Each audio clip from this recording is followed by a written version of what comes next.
नमस्कार। तो आज के इस लेक्चर में आपका स्वागत है। तो आज हम बात करेंगे इन्वेस्टमेंट के अलग अलग तरीकों के बारे में, जिनके जरिए आप पैसिव इनकम कमा सकते हो, यानी जहां पर आप अपने पैसों को काम पर लगा सकते हो और साथ ही इन्फ्लेशन को बीट कर सकते हो और काफ़ी अच्छे रिटर्न्स कमा सकते हो। अगर एफडी यानी फिक्स डिपॉजिट की बात की जाए तो फिक्स डिपॉजिट फिलहाल 7% के करीब इंटरेस्ट दे रहा है और ये रिटर्न टैक्सेबल है। पिछले 10 सालों का इन्फ्लेशन ऑन एन एवरेज 5% के करीब रहा है। तो इसका मतलब है कि आपके पैसों की वैल्यू मेंटेन करने के लिए आपको कम से कम 5% के ऊपर का आफ्टर टैक्स रिटर्न कमाना होगा। जनरली सेविंग अकाउंट का रिटर्न 5% से कम होता है। सो अगर आप अपना पैसा सेविंग अकाउंट में पड़ने रहने देते हो तो वो अच्छी चीज़ नहीं है।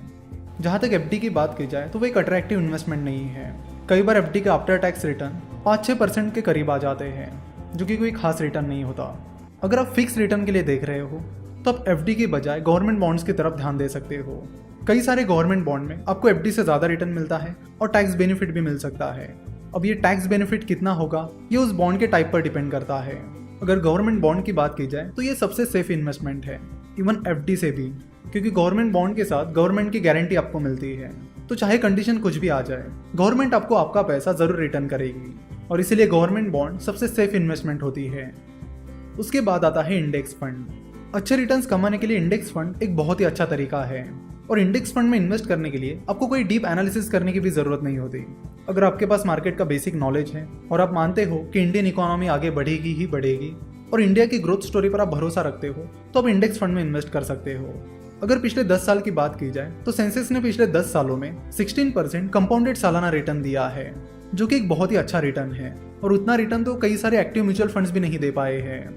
जब आप किसी इंडेक्स फंड में इन्वेस्ट करते हो, जैसे कि सेंसेक्स इंडेक्स फंड में या निफ्टी इंडेक्स फंड में, तो आपका पैसा उस इंडेक्स में जो कंपनीज हैं उनमें उनके वेटेज के अनुसार इन्वेस्ट किया जाता है। तो अगर आपने सेंसेक्स इंडेक्स फंड में इन्वेस्ट किया है तो आपको उतना रिटर्न मिलेगा जितना सेंसेक्स ने रिटर्न दिया है। कभी कभी थोड़ा बहुत ट्रैकिंग एरर आ जाता है। अगर आपको इंडिया की ग्रोथ स्टोरी पर भरोसा है और आप ये सोचते हो कि अगले 5-10 साल में इंडियन इकोनॉमी बहुत ही अलग लेवल पर रहेगी और अच्छी खासी स्पीड से बढ़ेगी, तो आप इंडेक्स फंड में इन्वेस्ट कर सकते हो। आप SIP that is systematic investment plan के जरिए छोटी छोटी अमाउंट्स हर महीने इंडेक्स फंड में इन्वेस्ट कर सकते हो। उसके बाद आता है म्यूचुअल फंड। इंडिया में इक्विटी म्यूचुअल फंड्स काफी पॉपुलर है। बहुत सारे लोग एक्टिव इक्विटी म्यूचुअल फंड में इन्वेस्ट करते हैं। म्यूचुअल फंड में एक फंड मैनेजर आपका पैसा मैनेज करता है। एक्टिव इक्विटी म्यूचुअल फंड में इन्वेस्ट करने के लिए आपको अच्छा खासा एनालिसिस करना होगा। आपको एनालिसिस करना होगा उस म्यूचुअल फंड मैनेजर का जो आपका पैसा मैनेज कर रहा है। अगर आपको इस म्यूचुअल फंड मैनेजर के स्किल सेट पर भरोसा है और उस फंड मैनेजर का ट्रैक रिकॉर्ड अच्छा रहा है तो आप उस म्यूचुअल फंड में इन्वेस्ट करने के बारे में सोच सकते हो। कई बार active equity mutual funds index fund के रिटर्न को बीट कर पाते हैं तो कई बार नहीं कर पाते हैं। एक्टिव इक्विटी म्यूचुअल फंड और इंडेक्स फंड में मेन डिफरेंस ये है कि एक्टिव इक्विटी म्यूचुअल फंड का एक्सपेंस रेशियो ज्यादा होता है, यानी एक्टिव म्यूचुअल फंड में आपका फंड मैनेज करने के बदले में आपसे जो फीस ली जाती है वो ज्यादा होती है। वही इंडेक्स फंड में एक्सपेंस रेशियो बहुत ही कम होता है, निग्लिजिबल होता है। जाने माने इन्वेस्टर मिस्टर वॉरेन बफेट कहते हैं कि कई बार mutual fund managers index funds को बीट नहीं कर पाते हैं और तब भी उनकी मैनेजमेंट फी ज्यादा होती है। सो बेहतर है कि आप इंडेक्स फंड में इन्वेस्ट करिए जहां पे मैनेजमेंट फी बहुत ही कम है। उसके बाद हम बात करेंगे हेज फंड की। हेज फंड बहुत ही अग्रेसिवली इन्वेस्टमेंट करते हैं। म्यूचुअल फंड मैनेजर जो इन्वेस्टमेंट करते हैं वो ज्यादा अग्रेसिव नहीं होती, वही हेज फंड में जो इन्वेस्टमेंट होती है वो काफी अग्रेसिव होती है, जिसके लिए कई बार वो डेरिवेटिव्स मार्केट में भी इन्वेस्ट करते हैं। जैसे कि हमने देखा कि म्यूचुअल फंड में 500 रुपए से भी शुरुआत कर सकते हो, लेकिन हेज फंड में वैसा नहीं होता। हेज फंड में इन्वेस्ट करने के लिए आपकी नेटवर्थ काफी हाई होनी चाहिए। अगर आपकी नेटवर्थ अच्छी खासी है तो ही आप हेज फंड में इन्वेस्ट कर पाओगे। वैसे इंडिया में हेज फंड पॉपुलर नहीं है। वही यूएस की बात की जाए तो यूएस में हेज फंड काफी ज्यादा पॉपुलर है। वहां पर तो हेज फंड को मैनेज करने वाले हेज फंड मैनेजर्स ही बिलियनियर्स है।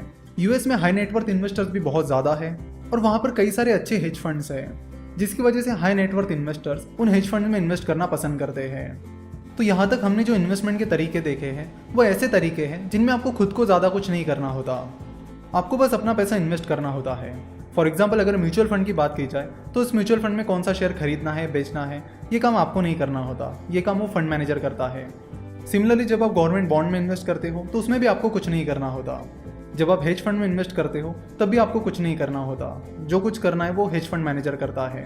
तो index fund, mutual fund, hedge fund ये इन्वेस्टमेंट के इनडायरेक्ट तरीके हैं। अगर डायरेक्ट तरीकों की बात की जाए तो उसमें स्टार्टअप इन्वेस्टमेंट और स्टॉक मार्केट इन्वेस्टमेंट आती है और यहाँ से आगे हमारा पूरा कोर्स इसी के बारे में है। तो अगले लेक्चर से हम स्टॉक मार्केट इन्वेस्टमेंट के बारे में बात करेंगे और उसे बहुत ही बेसिक से समझेंगे, ताकि आपको स्टॉक मार्केट का और कैपिटल मार्केट का पूरा कॉन्सेप्ट समझ में आ जाए। आशा करता हूँ कि आपको ये लेक्चर पसंद आया होगा।